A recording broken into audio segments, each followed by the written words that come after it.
ইরানের উত্তর পশ্চিমাঞ্চলে পার্বত্য এলাকায় হেলিকপ্টার বিধ্বস্ত হয়ে অপ্রত্যাশিত মৃত্যু ঘটেছে দেশটির প্রেসিডেন্ট ইব্রাহিম রাইসি ও পররাষ্ট্রমন্ত্রী প্রমুখের। এই ঘটনা সত্যি দুর্ঘটনা নাকি এতে শত্রুপক্ষের হাত আছে তা নিয়ে শুরু হয়েছে নানা আলোচনা পর্যালোচনা। দি ইকোনমিক টাইমসের প্রতিবেদনে বলা হয়েছে, ইরানের প্রেসিডেন্টের মৃত্যুতে নানা ধরনের কল্পনা জল্পনা তৈরি হয়েছে। এতে বিভিন্ন মহল থেকে বাস্তবতা অনুসন্ধানের আওয়াজ উঠেছে। ইসরায়েল ও ইরানের বৈরিতা ঐতিহাসিক, তাই এসব আলোচনাকে একদম উড়িয়ে দেওয়া যায় না বলে অভিমত বিশ্লেষকদের। বিশেষ করে দামেস্কে ইসরায়েলের একজন ইরানি জেনারেলকে হত্যা এবং ইরানের পরবর্তী ক্ষেপণাস্ত্র ব্যারেজ সহ সাম্প্রতিক উত্তেজনা এই সন্দেহকে আরও ঘনীভূত করেছে। প্রতিবেদনে আরও বলা হয়েছে, তবে কোনো বিশেষজ্ঞ এমন আলোচনাকে অস্বীকার করেন। তারা বলেন, ইসরায়েল ঐতিহ্যগতভাবে উচ্চ প্রোফাইল রাজনৈতিক হত্যাকাণ্ডের পরিবর্তে সামরিক এবং পারমাণবিক লক্ষ্যবস্তুতে আঘাত হানার প্রক্রিয়া অধিক অবলম্বন করে, তাই এতে তাদের সম্পৃক্ত থাকার সম্ভাবনা গৌণ। এদিকে বার্তা সংস্থা রয়টার্সকে নাম প্রকাশ না করার শর্তে এক ইসরায়েলি কর্মকর্তা জানিয়েছেন যে এই ঘটনায় ইসরায়েলের কোনো সম্পৃক্ততা নেই। তবে হেলিকপ্টার বিধ্বস্তে ইসরায়েলের হাত প্রমাণিত হলে আঞ্চলিক উত্তেজনা আরও বৃদ্ধি পাবে। লেবানন, সিরিয়া, ইরাক এবং ইয়েমেন জুড়ে ইরানের প্রক্সি নেটওয়ার্কগুলো ভূরাজনৈতিক ল্যান্ডস্কেপকে আরও জটিল করে তুলবে। বিশেষ করে ইসরায়েল ও হামাসের সাথে চলমান সংঘাত নতুন মাত্রা পাবে। ইরানের নেতৃত্বে যে কোনো অস্থিতিশীলতা এই গোষ্ঠীগুলোকে উৎসাহিত করতে পারে, ফলে সম্ভাব্য বিস্তৃত সংঘাতের দিকে গড়াতে পারে ভবিষ্যৎ। এর আগে দীর্ঘ সময় নিখোঁজের পর ইরানের প্রেসিডেন্ট ইব্রাহিম রাইসিকে নিয়ে বিধ্বস্ত হেলিকপ্টারের খোঁজ পাওয়া গেলেও তাতে কাউকে জীবিত পাওয়া যায়নি, কারণ প্রেসিডেন্ট ইব্রাহিম রাইসির হেলিকপ্টার সম্পূর্ণভাবে পুড়ে গেছে। দুর্ভাগ্যজনকভাবে সবাই এতে মারা গেছেন।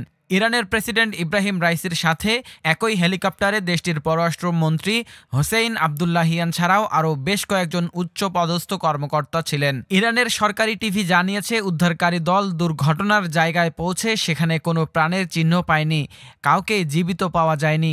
ইরানের উত্তর পশ্চিমাঞ্চলের পার্বত্য এলাকায় হেলিকপ্টার বিধ্বস্ত হওয়ার স্থান থেকে দেশটির প্রেসিডেন্ট ইব্রাহিম রাইসি, পররাষ্ট্রমন্ত্রী ও অন্যান্যদের লাশ উদ্ধার করা হয়। সোমবার কয়েক ঘণ্টা ধরে তল্লাশি চালানোর পর তাদের লাশ উদ্ধার করা হয় বলে জানিয়েছে ইরানের রাষ্ট্রীয় টেলিভিশন।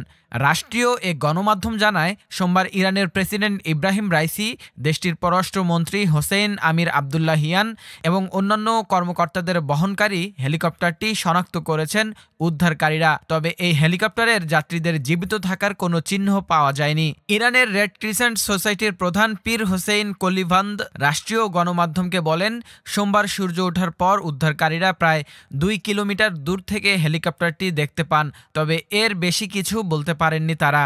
তাৎক্ষণিকভাবে পূর্ব আজারবাইজান প্রদেশে বিমান বিধ্বস্ত হওয়ার কোনো কারণও জানা যায়নি। এর আগে রোববার ইরানের প্রেসিডেন্ট ইব্রাহিম রাইসি, পররাষ্ট্রমন্ত্রী ও অন্যান্য কর্মকর্তাদের বহনকারী একটি হেলিকপ্টার দেশটির উত্তর পশ্চিমাঞ্চলীয় পার্বত্য এলাকায় বিধ্বস্ত হয়। অন্যদিকে ইরানের প্রেসিডেন্ট ইব্রাহিম রাইসির খোঁজ করার জন্য রাশিয়া একটি উদ্ধারকারী দল পাঠিয়েছে বলে জানিয়েছে সরকারি সংবাদ সংস্থা। এই দলে 47 জন বিশেষজ্ঞ উদ্ধারকারী আছেন। এছাড়া একটি হেলিকপ্টার এবং সব ধরনের জায়গায় যেতে পারে এমন কিছু গাড়িও পাঠানো হয়েছে। বলা হয়েছে, প্রয়োজনীয় সব জিনিস নিয়ে উদ্ধারকারী দলটিকে ইরানের তাবরিজ শহরে পাঠানো হয়েছে। দুর্ঘটনার আগে এখান থেকে প্রেসিডেন্ট হেলিকপ্টারে উঠেছিলেন। অন্যদিকে ঘটনার দিন গতকাল রাত থেকেই অনুসন্ধানে নিয়োজিত ছিল তুরস্ক থেকে পাঠানো একটি বিশেষায়িত ড্রোন। সংবাদ সংস্থা আনাদুলো জানিয়েছে, ড্রোনটি থেকে একটি পাহাড়ের গায়ে কালো অংশ দেখতে পেয়েছে উদ্ধারকারীরা। অনেক উঁচু থেকে রাতে তোলা ড্রোনের ছবিও প্রকাশ করেছে তারা। ইরানের প্রেসিডেন্ট ইব্রাহিম রাইসিকে বহনকারী হেলিকপ্টার দুর্ঘটনার পরার খবর প্রচারিত হওয়ার পর জাতিসংঘ মহাসচিব অ্যান্তোনিও গুতেরেস সহ বিশ্ব নেতৃবৃন্দ এ ব্যাপারে প্রতিক্রিয়া জানিয়েছেন। তারা এই দুর্ঘটনার খবরে উদ্বেগ প্রকাশ করার পাশাপাশি ইরানের সরকার ও জনগণের প্রতি সমবেদনা প্রকাশ করেছেন।